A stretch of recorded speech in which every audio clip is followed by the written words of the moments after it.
లక్ష్మీదేవిపల్లి మండల పోలీస్ స్టేషన్లో DSP Adinarayana media సమావేశం. కొత్తగూడెంలో అధిక వడ్డీలో ఉద్యోగాల పేరుతో 52 కోట్ల భారీ మోసం. Bhadrachalam ITC paper mills contractor పేరుతో ప్రజల నుండి కోట్లు వసూలు చేసిన నిందితుడు భరత్ కుమార్. బాధితుల ఫిర్యాదు మేరకు నిందితుడు భరత్ కుమార్ ను అదుపులోకి తీసుకున్నామని వెల్లడించిన కొత్తగూడెం డీఎస్పీ ఆదినారాయణ.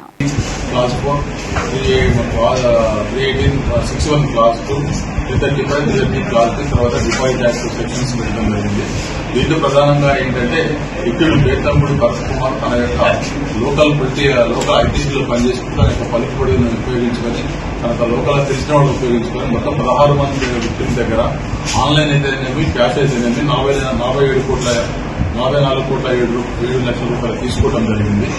దీంట్లో ఇతను తీసుకున్న అమౌంట్ తోటి ఇప్పటి వరకు 35 వెహికల్స్ కొన్నాడు. బస్సెస్ అయితేనేమి, ట్రాక్టర్స్ అయితేనేమి, లారీ అయితేనేమి, తర్వాత 2 వీలర్స్ అయితేనేమి, కార్స్ అయితేనేమి మొత్తం 35 వెహికల్స్ కొన్నాడు. అదేవిధంగా ఈ ఇమూవబుల్ ప్రాపర్టీస్ G+3 ఇల్లు ఒకటి ఓపెన్ ప్లేస్ ఉన్నది. మొత్తం 3 వరకు అతను పోలీస్ కస్టడీలో గతంలో 19 నాడు అరెస్ట్ చేయడం జరిగింది. ఈ రోజు పోలీస్ కస్టడీలో అతను కొంత మేరకు నిన్న ఇవాళ కన్ఫెషన్ అయినాడు. ఈ కన్ఫెషన్ లో మొత్తం ఇంతవరకు మేము వెహికల్స్ 35 వెహికల్స్ రికవరీ చేసినాము. ఈ ప్లాట్స్ ను ఐడెంటిఫై చేసినాము.